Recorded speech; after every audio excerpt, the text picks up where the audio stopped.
This is Forge Daily with Mackenzie Barwell on the Forge Audio Network. Welcome to this episode of Forge Daily. I am your host, Mackenzie Barwell. Today is June 5th, 2024, matchday -3 for Forge FC. They will play Cavalry FC this Saturday for the second time this season. We'll get to that matchup in a little bit, and also some post-practice conversations I had with a few Forge players, including Noah Jensen, Jaseem Koleilat, and Kevaughn Tavernier. But I want to start with an update from the CPL standings because Forge FC are creeping up to the top of the table. Atletico Ottawa still remain undefeated at the top of the table. They've got 18 points after 8 games played. They're coming off a tie, though, with the Halifax Wanderers, and credit to them because they're at the bottom of the ladder and they came away with a 2-2 draw. Just below Atletico are Forge FC and Vancouver, tied for second.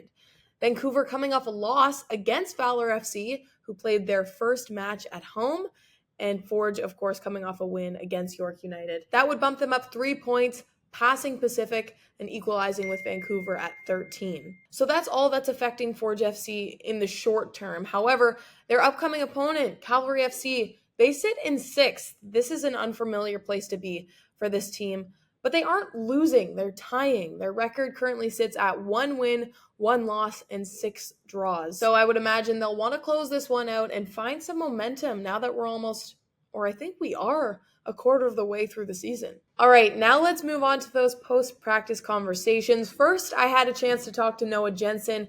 He shared what happens on a match day -3, especially considering they traveled to Calgary on Friday. And he also shared what he learned from watching the home opener against Cavalry in that 2-1 win and what he's expecting to see from them as a result on Saturday. So today, match day -3. The focus of training is long distance running. So today we play the most larger sided games. We mostly play 11v11 on these days. The purpose of training is just to reach like the maximum distance we would cover in a training session during the week and to boost our kilometer or our distance total for the whole week. A quota, I guess, of how many kilometers we should be running in a week. So today is the day where we meet the most of it, I guess. Okay, yeah, I see what you're saying. Mm-hmm. You're coming out of a pretty congested point in the season, having a couple midweek games and then, of course, some on the weekends as well. So how do you feel the team's overall form has been as of late? Good. I know Coach Bobby mentioned this last week. It's tough sometimes when you don't have full weeks of training to kind of work on anything between games. For example, between the Montreal and the Ottawa game, we didn't really have a chance to go much into tactics as we would have liked, I guess. But that's what a full week gives you. It gives you a chance to progress through a lot of different activities and training, things that will help you on the weekend. And yeah, it just makes you feel more fresh, I guess, because you're not trying to jam-pack training sessions with as much as you can put in. So I think it helps us. It helps the coaches plan the week a lot better and gets us more prepared for the game on the weekend. Mm-hmm. I want to look ahead to that game against Cavalry because, of course, Forge played them in the home opener. But as we talked about before, you weren't able to play in that game. Disappointing, but also gave you another perspective. So what could you see from that win that you guys took away kind of with the bird's eye view, I guess? I know that we definitely, the guys who played weren't happy with the way the game went. But, it was the first game of the season. Everyone was kind of just feeling things out. But we know Calgary, they're always up to play us. Every time we play against them, it's a final for them, so that's what we expect.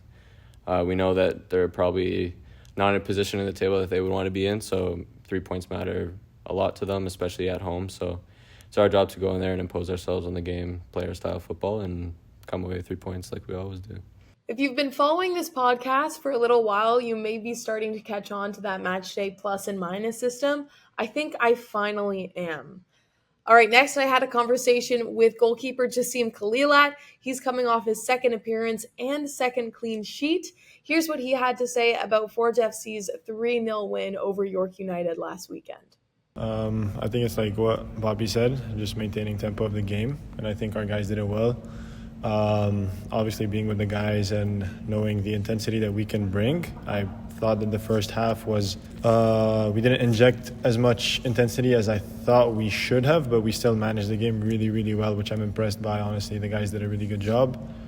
Second half, I think intensity went up a bit, and the quality of football also followed that. So I think we did a good job of just managing the whole thing. We played a lot more football rather than with emotions, and I think that's like really good to see. How did you feel coming into this game relative to the first appearance that you made when you saw your name on the starting 11?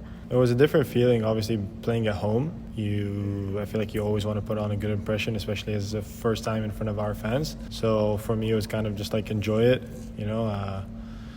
We have good support every time we play here, so for me, it was just like give back to them and just do my best and keep the scoreboard at a 0 for us. That's basically all it was for me. One job. Yeah, exactly. Okay, this is the third time you played York this season and 3 wins total. What does that say about this team's consistency right now? Just the fact that we're able to not just York, but break teams down in the way we want to. And I think we do a good job at that. I think tactically the guys are very sound. And I think it's a good step forward. I know obviously the last 2 games before that in the CPL weren't necessarily the best, but if you look back at them like closely, it's still tactically still pretty good. We did our job, and I think if we carry on doing that, then the results will follow throughout the season. Now, before I move on to KJ, there's one other thing that I want to highlight about Jass, and that is his sense of style and fashion. If you saw his walk-in photos on Saturday, you would know that he definitely has an eye. So I asked where that came from and whether or not that's, something that he pays attention to and enjoys. It is something I enjoy. So my mom works in it, so she's always like tried helping me with it. I mean, we have like a good relationship based off of that. Obviously, she's my mom, so I do have a good relationship with her. But I think it's also because my older brother isn't too much into it, so my mom always kind of like pampered me with all these things. But you were the chosen one for the fashion thing. Exactly. Yeah. So I kind of just like try to do my thing and. Hell yeah. Yeah. Where were the shorts from? Ami Paris. Yeah, it's a French brand. Okay, I was like, can I get that one more time? Yeah, it's called Ami Paris. There you go. You can follow Jass on Instagram, actually. He just posted something about this jewelry company. It's very cool. Now, the last player I wanted to include in today's episode is someone who arguably comes into games with the most energy I have ever seen, and that is Tavernier. If you watched that York United matchup, you would have seen him come onto the pitch with about 10 minutes to go, and he's just sprinting everywhere to do everything he can to make plays and gain possession. I was curious to ask him about, from his perspective, the importance of making an impact late in a game and how being a part of this 2024 group has contributed to his personal development. Coming in off the bench, most of the players on the other team, they're tired. So you look to just go right at them and catch them on the back foot and just try and take chances off of that. And my teammates will try and find me because they know I'm fresh and I can create chances like that. What else can you say about how being a part of this group has contributed to your development as a player? Because obviously we know there's some vets here who have been really big leaders, but at the same time you're alongside some teammates like Amadou, Kadeem, who are sort of in the same position as you right now. Yeah. So the older guys, just every day, just being with them, I can get a little more intelligence by playing with them.